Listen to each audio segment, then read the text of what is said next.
خوش آمدید به اینفوویت. حمید بختانی هستم و امروز میخوایم در این بخش روز 15 یا درس 15 سلسله درس ها را خدمت شما تقدیم بکنم.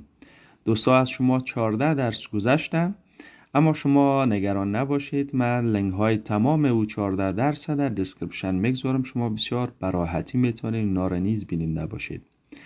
اگر جدید هستید سابسکرایب بکنید و اگر نظریات دارید اونا را نیز به من بنویسید. بریم سراغ درس.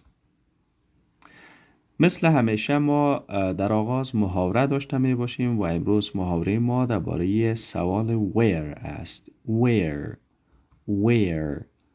where یک چیز می خوایم یادآور شم که در این کلمه H سایلنت است و این تلفظ نمیشه.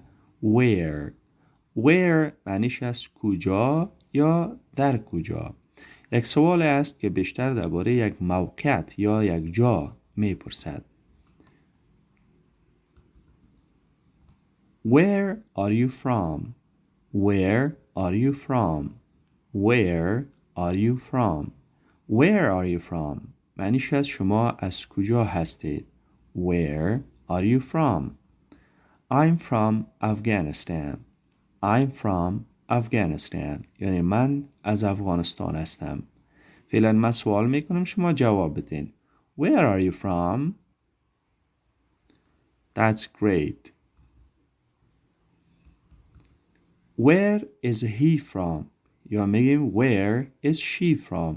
این سوال است زمانی که بخواید درباره یک مرد یا یک خانم بپرسید که اونا از کجا است. مثلا where is he from?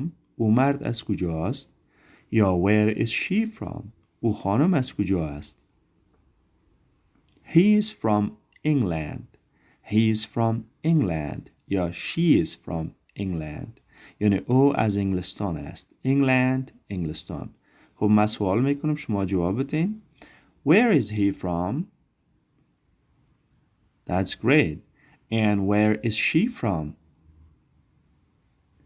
That's wonderful. Let's go.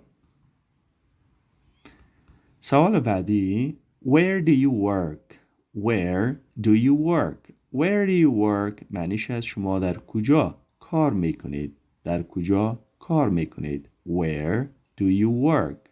در انگلیسی محاوروی امی do you به do you تبدیل میشه. مثلا میگن Where do you work? Where do you work? Where do you work? یعنی معنیش است در کجا شما کار میکنید. Work کار کردن. I work in a bank. I work in a bank. من در یک بانک کار میکنم. I work in a bank. من در یک بانک کار میکنم. من سوال میکنم، شما جواب بدین. Where do you work? Great. That's great. Thank you. Okay, next question. سوال بعدی. Where were you yesterday? Where were you yesterday? و یاد داشته باشین که بیشتر از دانش آموزان اینی کلمه را نیز مثل where تلفظ میکنن. Where were. We were به شکل were باید تلفظ شود. Where were. Where were. یک رقم صدای واو وجود داره. were. دهنه به شکل حلقه‌ای باید بکنین. Where were you yesterday? Where were you yesterday? Where were you yesterday? یعنی دیروز شما کجا بودید؟ I was at home. I was at home. یعنی من در خانه بودم. I was معنیش یعنی بودم معنی میشه. I was at home. در خانه بودم. ایره home تلفظ نکنین. home اشتباه است. home. سوال میکنم. Where were you yesterday? Okay, that's good. Thank you. سوال بعدی. Where is the teacher?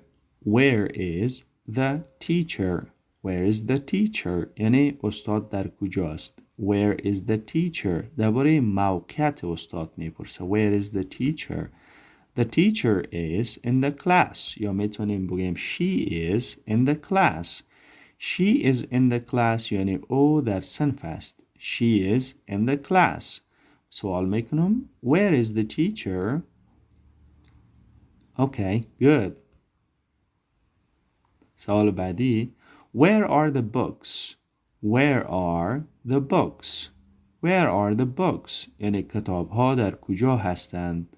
Where are the books? They are on the table. They are on the table. یعنی معنیش است که بالای میز هستند. They هدفش از همون کتاب ها است. They are on the table. آنها بالای میز هستند یا بالای میز هستند. سوال میکنم Where are the books? Okay, thank you. بریم سراغ موضوعات دیگر. خب فعلا ما اصطلاحات داریم و این اصطلاح ما است double dealer. double dealer. double dealer. دیلر معمولا یعنی خرید فروش، شخصی که خرید فروش یا داد معامله تجارتی را میکنه او را ما میتونیم دیلر بگیم.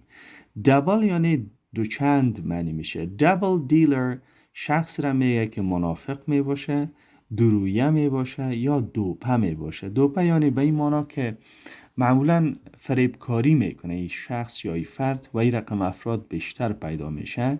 میتونیم بگیم که My friend was a double dealer. My friend was a double dealer. یعنی دوستم یک دوپه بود یا یک درویه بود یا یک فریبکار بود. My friend was a double dealer.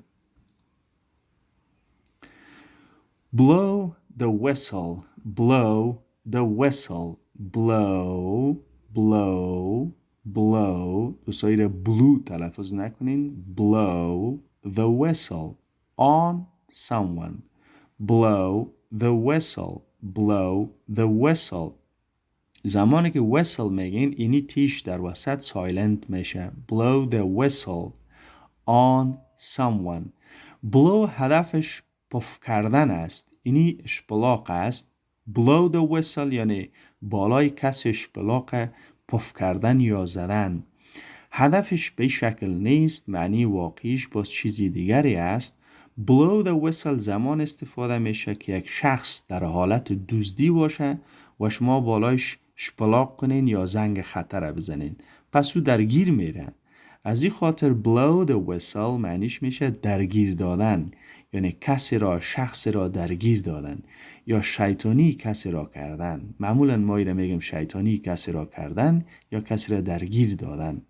با یاد داشته باشین blow حالت اول است وقتی را بخوایم به حالت گذشته تبدیل کنیم اینمی اوش به ای تبدیل میشه به شکل blue باز blue تلفظ میشه معنیش یعنی درگیر داد یا شیطانی کرد خب blow the whistle معنیش هست درگیر دادن یا شیطانی کردن بازم تکرار میکنم تی در وسط سایلنت از بی صداست She blew the whistle on me She blew the whistle on me معنیش است که او مرا درگیر داد این خانم مرا درگیر داد یا شیطانی مرا کرد می یعنی مرا بگیم که او خانم شما را درگیر داد میگیم که She blew the whistle on you به شکل اینا باز به ضمایر مفعولی تبدیل میشه او خانم او مرد درگیر داد میگیم که She blew the whistle on him او خانم آنها را درگیر داد She blew the whistle on them یا ما را درگیر داد She blew the whistle on us به شکل ما را میتونیم استفاده کنیم اصطلاح بعدی ما Wait a bit Wait a bit Wait a bit معنیش هست یک کم صبر کنید یا یک دقیقه صبر کنید Wait a bit A bit معنیش یک کم است Wait یعنی انتظار کشیدن Wait a bit یک کم صبر کنید Wait a bit I'm coming Wait a bit I'm coming معمولا در انگلیسی محاوروی جی که در آخر کلمات استفاده میشه ایره تلفظ نمیکنن معمولا به آینجی که در آینجی در آخر کلمات بیاید اینمی جی را نمیگن در محاوره مثلا میگن wait a bit I'm coming wait a bit I'm coming نمیگن یعنی یک دقیقه صبر کنید یا کمی صبر کنید I'm coming یعنی من میایم کمی صبر کنید میایم به شکل باید معنیش کنیم crafty crafty crafty crafty مداری معنی میشه، حیله‌گر معنی میشه یا فریبکار. She looks crafty. She looks crafty معنیش است که او خانم مداری معلوم میشه یا فریبکار معلوم میشه، حیله‌گر معلوم میشه. clown clown مسخره معنی میشه یا کمدین که میگیم، مسخره یا کمدین. معمولا ای که خدا به اشکال جور میکنه، کالا و لباس های خدا تغییر میده و هدفش همون خنده دادن اشخاص و حضار حاضرین میباشه. ما او را میتونیم کلاون بگیم. We like clowns. We like clowns یعنی ما همی اشخاص مسخره یا کمدین ها را خوش داریم. We like clowns. خب لغت بعدی داریم، فعلا بخش لغات داریم. dryer dryer dryer dryer یعنی خشک‌کن لباس ها را میتونیم بگیم dryer dryer. We have two dryers. We have two dryers یعنی ما دو دانه خشک‌کن ها داریم. We have two dryers. have دیگه داشتن معنی میشه. vacuum cleaner vacuum cleaner vacuum cleaner جاروب برقی معنی میشه. vacuum cleaner. We can sweep with vacuum cleaner. We can sweep with vacuum cleaner. ما می توانیم جارو کنیم با جاروی برقی. sweep یعنی جارو کردن. vacuum cleaner جاروب برقی. کن توانستن معنی میشه، یعنی ما می توانیم با جاروب برقی جارو کنیم. We can sweep with vacuum cleaner. crock این را همچنان میتونیم pressure cooker تلفظ کنیم. crock هدفش از امو دیگ بخار است. So I can cook meat by crock یا by pressure cooker. I can cook meat. meat گوشت معنی میشه، یعنی من میتونم که گوشت پخته کنم یا آشپزی کنم by crock با دیگ بخار یا pressure cooker. So I can cook meat by crock or pressure cooker.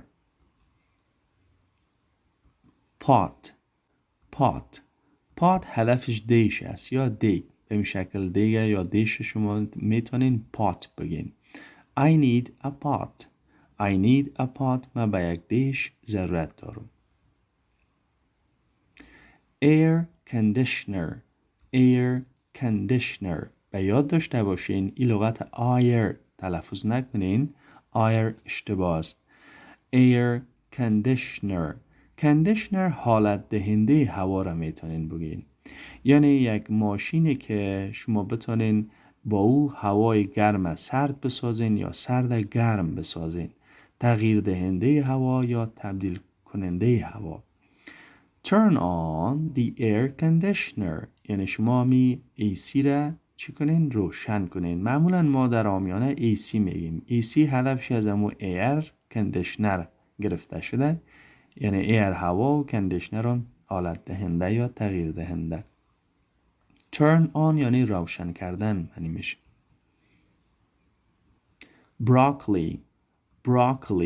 broccoli گلپی براکلی را میتونین بگید. this broccoli is fresh. this broccoli is fresh یعنی این گلپی براکلی تازه است. fresh تازه معنی میشه.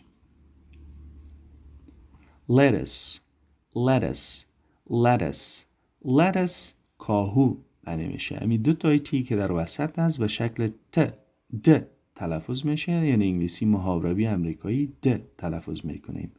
lettuce یعنی کاهو معنی میشه. lettuce is useful for heart. lettuce is useful for heart قلب معنی میشه. useful یعنی مفید، یعنی کاهو مفید به قلب است. lettuce is useful for heart. ایره heart تلفظ نکنین، اشتباه. heart به شکل بلند تلفظ میشه. EUH heart. lettuce is useful useful for heart یعنی کاهو و قلب مفید است. cucumber cucumber cucumber بادرنگ معنی میشه. let me buy a few cucumbers. let me buy یا let me buy در انگلیسی محاوروی بازی let me تلفظ میشه، تیش وسط از این تی وسطی از بین میره، let me تلفظش میکنن. let me ادبیش let me buy a few cucumbers. a few یک چند دانه معنی میشه. میگه اجازه دهید یا بگذارید که یک تعداد یا یک کم بادرنگ بخرم. buy خریدن. let me buy a few cucumbers یعنی به این معنی که اجازه بده که یک تعداد بادرنگ ها را بخرم. tomato tomato tomato و یاد داشته باشین در وسط تیک از به شکل د تلفظ میشه. tomato tomato ای باز در انگلیسی برطانوی tomato تلفظ میشه. tomato بادنجان رومی معنی میشه. these tomatoes are so juicy. these tomatoes are so juicy. these tomatoes are so juicy یعنی این بادنجان رومی ها بسیار یعنی آبدار هستن. juicy که آب زیاد داشته باشه. potato potato potato معنیش کچالوست. potato we can prepare many meals with potatoes or with potato. we can prepare آماده کردن یا تهیه کردن. can توانستن. many تعداد زیاد. meals یعنی غذاها، غذای انفرادی، مثلا قابلی، قرمه، فرض مثال کباب، اینا رو ما میتونیم میل بگیم چون تاقیس یا انفرادیستن. we can prepare ما میتوانیم تهیه کنیم many meals تعداد زیاد غذاها را with potato با کچالو.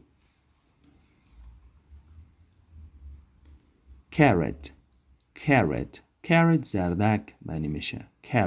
carrot is useful for eyesight. carrot is useful for eyesight یعنی زردک مفید است. for eyesight برای دید چشم. sight یعنی دید، eye چشم، برای دید چشم مفید است. onion دوستا با یاد داشته باشین ایره اونین نگوین. onion یعنی پیاز معنی میشه. could you bring some onions. could you bring some onions به ایمانا میشه که یک تعداد پیازها را بیاورید. could you آیا لطفاً شما می توانید تعداد از پیازها را بیارید. bring آوردن، some یعنی تعداد معنی میشه. could you bring some onions. spinach یعنی پالک معنی میشه. spinach has iron. spinach has iron یعنی پالک آهن دارد. iron آهن، ایره آیرون نگوید، iron همچنان اوتو معنی میشه، آهن نیز معنی میشه. spinach has iron. و این هم پایان روز 15. آرزو میکنم که درس مورد علاقه شما قرار گرفته باشه. دوستای نهایت عزیز چینل را سابسکرایب بکنید و اگر امکان داشته باشین ویدیو را با دوستایتان شریک بسازید. اگر نظریات پیشنهادات دارید اونها را نیز میشه و ما بنویسید. ناگفته نماند که من لینک های گروپ های یعنی واتساپ، تلگرام و تمام شبکه های اجتماعی دیگر را در دسکریپشن میگذارم تا اگر شما سوال داشته باشین بسیار به راحتی میتونین با ما در تماس باشید. موفق باشید.